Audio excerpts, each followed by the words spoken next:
ಯಾಕೆಂತಂದರೆ ಗೋವುಗಳ ಒಂದು ಮಾಹಾತ್ಮ್ಯ ಸಕಲ ದೇವತೆಗಳಿಗೆ ಆಧಾರವಾಗಿರ್ತಕ್ಕಂತಹ ಸಕಲ ದೇವತಾ ಸ್ವರೂಪಿಣಿಯಾದಂತಹ ಗೋವುಗಳ ಒಂದು ಮಾಹಾತ್ಮ್ಯ ಅದು ಅಪಾರವಾದದ್ದು.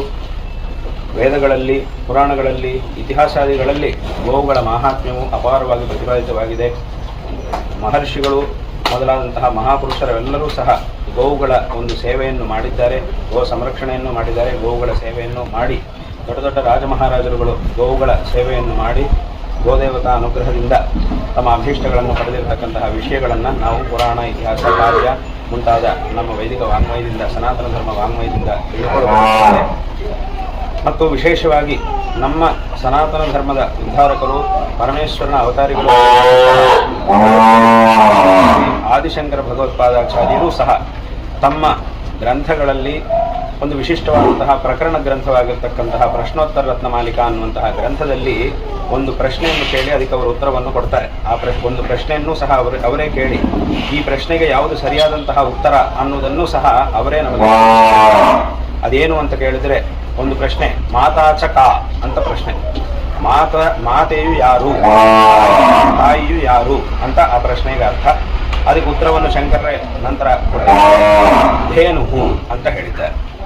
ಮಾತಾಚಕ ಧೇನು ಅಂತ ಕೊಟ್ಟಿದ್ದಾರೆ ಉತ್ತರವನ್ನು. ಅಂದರೆ ಆ ಗೋವನ್ನ ತಾಯಿಯಂತೆ ನೋಡಬೇಕು. ತಾಯಿಯನ್ನು ಹೇಗೆ ನಮ್ಮ ತಾಯಿಯನ್ನು ಕೊಟ್ಟಿರುವಂತಹ ತಾಯಿಯನ್ನ ನಾವು ಪೂರ್ಣವಾಗಿ ಎಷ್ಟು ಶ್ರದ್ಧಾಭಕ್ತಿಗಳಿಂದ ನೋಡ್ಕೊಳ್ತೀವೋ ಅದೇ ರೀತಿ ಧೇನು ಅಂದರೆ ಗೋವನ್ನು ಸಹ ಅಷ್ಟೇ ಶ್ರದ್ಧೆಯಿಂದ ನಾವು ನೋಡಬೇಕು ಎಂಬುದಾಗಿ ಶಂಕರರು ತಮ್ಮ ಈ ಪ್ರಶ್ನೋತ್ತರ ರತ್ನಮಾಲಿಕೆಯಲ್ಲಿ ಅಪ್ಪಣೆ ಕೊಡಿಸಿದ್ದಾರೆ. ಈ ರೀತಿ ಗೋವುಗಳ ಒಂದು ಮಾಹಾತ್ಮ್ಯ.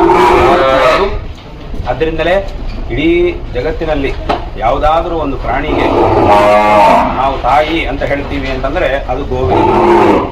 ವಿಶೇಷವಾಗಿ ತಾಯಿ ಅಂತಂದರೆ ನಮ್ಮ ಪ್ರತಿಯೊಬ್ಬ ವ್ಯಕ್ತಿಯ, ಒಬ್ಬ ಮನುಷ್ಯನ ಇರ್ಬೋದು, ಒಂದು ಪ್ರಾಣಿಯ ಇರ್ಬೋದು, ಮೊದಲನೇದಾಗಿ ಅತ್ಯಂತ ಪೂಜ್ಯರಾದ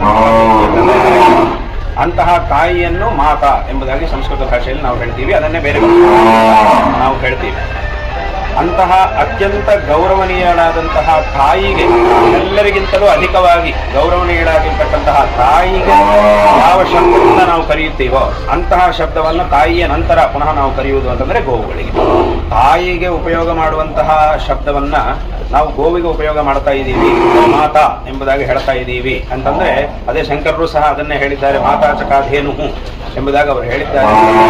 ಆ ಗೋವುಗಳ ವಿಷಯದಲ್ಲಿ ಎಷ್ಟು ನಾವು ಗೌರವದಿಂದ ಇರಬೇಕು ಅನ್ನೋದನ್ನ ಇದರಿಂದ ನಾವು, ಇದು ಆ ಮಹಾಪುರುಷರೆಲ್ಲರ ಒಂದು ಅಪ್ಪಣೆಯಾಗಿದೆ. ಹಾಗೆ ನಮ್ಮ ತಾಯಿಯನ್ನ ನೋಡಿ ನಾವು ಗೋವುಗಳನ್ನು ನೋಡಿ ಗೋವುಗಳ ಸಂರಕ್ಷಣೆಯನ್ನು ಅನ್ನುವಂತಹ ಒಂದು ವಿಷಯ